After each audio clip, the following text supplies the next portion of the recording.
పారిశ్రామిక ఆర్థిక కార్యకలాపాలు ప్రజాజీవనం సాఫీగా సాగడానికి ఇంధనమే శోధక శక్తి. కొన్ని నెలల పాటు నిలకడగా ఉన్న ముడి చమురు ధరలు ఇటీవల మళ్లీ ఎగబాకాయి.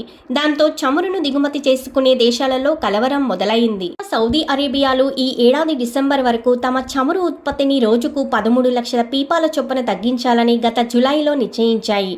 అప్పటి నుంచి వాటి ధరలు పెరుగుతున్నాయి. నిరుడు అక్టోబర్ నుంచి $75-85 ఉన్న పీపా చమురు ధర సెప్టెంబర్ చివరిలో $94లకు పెరిగింది. దాంతో అది $100లకు చేరనున్నదని విశ్లేషణలు వ్యక్తమవుతున్నాయి. చమురు గిరాకీని తగ్గించడానికి కేంద్ర బ్యాంకులు వడ్డీ రేట్లను పెంచుతాయనే భయాందోళనలు వ్యక్తమవుతున్నాయి. ఈ క్రమంలోని ఇంధన ధరల జోరు కాస్త నెమ్మదించింది. ఆర్థిక వ్యవస్థను వైవిధ్యీకరించడానికి ఉద్దేశించిన విజన్ 2020 అమలు కోసం భారీగా నిధులు అవసరమని, అందుకే చమురు ధరలు పెంచక తప్పడం లేదని సౌదీ అరేబియా చెప్తోంది. ఇది అమెరికాకు రుచించడం లేదు. మిత్రదేశం సౌదీపై ఆంక్షలు విధించే అవకాశం ఉన్నట్లు సంకేతాలు ఇస్తోంది. అధిక చమురు ధరలు ఉక్రెయిన్లో యుద్ధం కొనసాగించడానికి కావలసిన ఆర్థిక దన్నును రష్యాకు ఇస్తాయి. భారతదేశానికి మాత్రం అధిక చమురు ధరలు చేదు గుళికల వంటివి. కొన్ని త్రైమాసికాలలో పెరిగిన తమ లాభాలు అధిక ఇంధన ధరల వల్ల ఆవిరైపోవడం భారతీయ కంపెనీలను కలవరపెడుతోంది. మరోవైపు వినియోగదారుల నుంచి వస్తు సేవల గిరాకీ తగ్గిపోవడం కంపెనీల ఆదాయాన్ని దెబ్బతీస్తోంది. ఎన్నికల ముందు ప్రభుత్వ రంగ చమురు సంస్థలు పెట్రోల్, డీజిల్ ధరలను పెంచడానికి కేంద్ర ప్రభుత్వం ఒప్పుకోదు. కాబట్టి వాహనదారులపై ప్రస్తుతానికి అదనపు భారం పడకపోవచ్చు. మార్కెట్లో 90% వాటా ప్రభుత్వ రంగ చమురు సంస్థలదే. పైగా ద్రవ్యోల్బణం ఇప్పటి కాస్త దిగివస్తోంది. ఇటువంటి తరుణంలో చమురు ధరలు పెంచితే ద్రవ్యోల్బణం మళ్లీ పెరిగిపోతుంది. దాన్ని విపక్షాల అస్త్రంగా మార్చుకొని ప్రభుత్వంపై విరుచుకుపడతాయి. వివిధ రాష్ట్రాలలో అసెంబ్లీ ఎన్నికలు జరగనున్న సమయంలో ప్రతిపక్షాలకు ఆ అవకాశం ఇవ్వడానికి ప్రభుత్వం సిద్ధంగా లేదు. మే నెలలో పీపా చమురు ధర $85గా ఉన్నప్పుడు కేంద్రం ఎక్సైజ్ సుంకాన్ని తగ్గించింది. ఇటీవల నెలల్లో చమురు ధర $80లకు దిగివచ్చినా పెట్రోలు, డీజిల్ ధరలను తగ్గించలేదు. తర్వాత పాత నష్టాలను పూడ్చుకోవడానికి, భావి నష్టాలను తట్టుకోవడానికి చమురు సంస్థలకు అవకాశం ఇచ్చినట్లయింది. తన చమురు అవసరాలలో 80% దిగుమతి చేసుకునే ఇండియాకు అధిక చమురు ధరలు నష్టదాయకం. పెరిగిన దిగుమతుల బిల్లు చెల్లించడానికి ప్రభుత్వం వద్దనున్న విదేశ మారక ద్రవ్య నిల్వలను కరిగించాల్సి వస్తుంది. అదే సమయంలో కుటుంబాల ఆదాయానికి గండిపడుతుంది. అసలే పెరిగిన ఆహార ధరలతో సతమతమవుతున్న భారతీయులు అధిక చమురు ధరల వల్ల మరిన్ని అగచాట్లు పాలవుతారు. చేతిలో డబ్బు మిగలక ఇతర వస్తు సేవలపై ఖర్చులను తగ్గించుకుంటారు. ఫలితంగా గిరాకీ తగ్గిపోయి కంపెనీల ఉత్పత్తి క్షీణిస్తుంది. ఇది ఆర్థిక మాంద్యానికి దారితీస్తుంది. దీన్ని నివారించడానికి ప్రభుత్వం అధిక చమురు ధరల భారాన్ని వినియోగదారులకు బదిలీ చేయకుండా తానే భరించాల్సి వస్తుంది.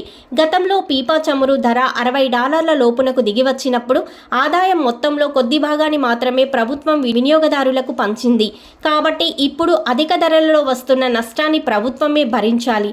నిరుడు ఆర్జించిన లాభాలను నష్టాల భర్తీకి వెచ్చించాలి. అంతర్జాతీయ చమురు ధరల హెచ్చుతగ్గుల నుంచి మన ఆర్థిక వ్యవస్థను కాపాడే దీర్ఘకాలిక వ్యూహాన్ని ప్రభుత్వం చేపట్టాలి. చమురుకు ప్రత్యామ్నాయాలు కనుక్కోవడం ఈ వ్యూహానికి పునాది కావాలి. ముఖ్యంగా జీవ ఇంధనాలకు, ఎలక్ట్రిక్ వాహనాలకు మారడం ద్వారా ఈ వ్యూహాన్ని విజయవంతం చేసుకోవాలి.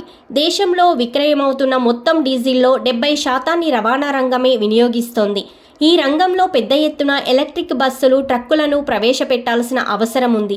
ఎలక్ట్రిక్ బస్సు ధరలో 60% రాయితీ ఇవ్వడం ద్వారా ప్రభుత్వం తన వంతు ప్రోత్సాహం ఇస్తోంది. ఈ బస్సుల కోసం విరిగా ఛార్జింగ్ స్టేషన్లు ఏర్పాటు చేసి నగరాలలో ప్రత్యేక రూట్లను కేటాయించాలి. ప్రస్తుతం దేశంలో తిరుగుతున్న బస్సులో ఎలక్ట్రిక్ బస్సుల వాటా 5% కన్నా తక్కువే ఉంది. బుడగ పేలిపోయి పారిశ్రామికోత్పత్తి ఎగుమతులు పడిపోవడం వల్ల చైనాలో ప్రతి ద్రవ్యోల్బణం ఏర్పడింది. నిరుడు డ్రాగన్ దేశం 2% ద్రవ్యోల్బణాన్ని చవిచూచింది. ఈ ఏడాది జులైలో అక్కడ వినియోగ ధరల చూచి 0.3% తగ్గి ఆగస్టులో 0.1% పెరిగింది. నిరుద్యోగం, ఆర్థిక సంక్షోభం వల్ల ప్రజల కొనుగోలు శక్తి సన్నగిల్లి వస్తువులకు గిరాకీ పడిపోవడం దీనికి కారణం. ఈ క్రమంలో ఆగస్టు నెలాఖరుకు చైనాలో అమ్ముడుపోకుండా మిగిలిన ఇళ్ళు, అపార్ట్మెంట్ల విస్తీర్ణం 700 కోట్ల చదరపు అడుగులు. ఇది 72 లక్షల ఇళ్లకు సమానం. దాదాపు 140 కోట్ల జనాభా ఉన్న చైనాలో నేడు 300 కోట్ల మంది నివసించడానికి సరిపడా ఇళ్లు ఉన్నాయి. గృహాలను కొన్నవారు ఆర్థిక సంక్షోభం వల్ల రుణ కిస్తీలు చెల్లించలేక ఉన్నవాటిని అమ్ముకోవడానికి ప్రయత్నించడము స్థిరాస్తి రంగాన్ని కుంగతీసింది. 1990లలో జపాన్లో స్థిరాస్తి బుడగ పేలి ప్రతిద్రవ్యోల్బణం ఏర్పడి ఆర్థిక ప్రగతి స్తంభించిపోయింది. ఇప్పుడు చైనా సైతం అదే పరిస్థితిని ఎదుర్కొంటోందన్న విశ్లేషణలు వినిపిస్తున్నాయి. అయితే జీడీపీ రుణ నిష్పత్తి జపాన్లో ఇప్పటికీ 261.29%, చైనాలో అది 77.1%, అమెరికాలో 121.38%, భారత్లో 84%. IMF గణాంకాల ప్రకారం చైనా ప్రభుత్వేతర రుణభారం $47.5 లక్షల కోట్ల, అమెరికా రుణభారం $70 లక్షల కోట్ల. దీన్ని బట్టి చైనా అభివృద్ధి గాథ పరిసమాప్తమైందని భావించలేమని కొందరు ఆర్థికవేత్తలు పేర్కొంటున్నారు. సహజ వాయువు, ఏవియేషన్ ఇంధనాలను జీఎస్టీ పరిధిలోకి తీసుకురావడం మంచి పద్ధతి అవుతుంది. దీనివల్ల రాష్ట్రాలకు పెద్ద ఆదాయ నష్టం ఉండదు. తర్వాత క్రమంగా ఇతర ఇంధనాలను జీఎస్టీ పరిధిలోకి తీసుకురావాలి. ఇది వినియోగదారులపై భారాన్ని తగ్గించడానికి తోడ్పడుతుంది. ఇంధన ధరలపై ప్రభుత్వ నియంత్రణను తొలగిస్తే ప్రైవేటు మదుపర్లలో నమ్మకం పెరిగి దేశ ఆర్థికలోకి కొత్త పెట్టుబడులు ప్రవహిస్తాయి. దీనికి తోడు సౌర, పవన విద్యుత్ వంటి పునరుత్పాదక ఇంధనాల ఉత్పత్తి, వినియోగాన్ని పెంచాలి. అది వాతావరణ మార్పుల కట్టడికి దోహదపడుతుండటంతో పాటు చమురుపై ఆధారపడాల్సిన అగత్యాన్ని నివారిస్తుంది. ఇంధన దిగుమతుల కోసం వెచ్చిస్తున్న విదేశీ మారక ద్రవ్యాన్ని పునరుత్పాదక ఇంధనాల ద్వారా ఆదా చేయవచ్చు. ఆ నిధులను మౌలిక వసతుల విస్తరణకు, జీడీపీ వృద్ధికి వినియోగించవచ్చు. దేశంలో వంట గ్యాస్ రవాణా సాధనాల కోసం జీవ ఇంధనాల వినియోగాన్ని పెంచితే చమురు దిగుమతులను గణనీయంగా తగ్గించుకోవచ్చు. ప్రస్తుతం జీవ ఇంధనమైన ఇథనాయిల్ను శిలాజ ఇంధనాలతో కలిపి వినియోగిస్తున్నారు. ఇథనాల్ను ప్రధానంగా చెరుకు మొలాసిస్ నుండి ఉత్పత్తి చేస్తున్నారు. చెరుకు పంటకు నీరు అధికంగా వాడాలి. వాతావరణ మార్పులతో నీటి లభ్యత తగ్గిపోతున్న సమయంలో మొలాసిస్ లభ్యత మీద నమ్మకం పెట్టుకోలేం.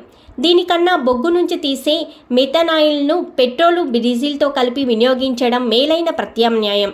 జన్యు మార్పులు చేసిన జెట్రోఫా పంట సాగును పెంచడం ద్వారా జీవ ఇంధనాన్ని పెద్ద ఎత్తున ఉత్పత్తి చేయవచ్చు.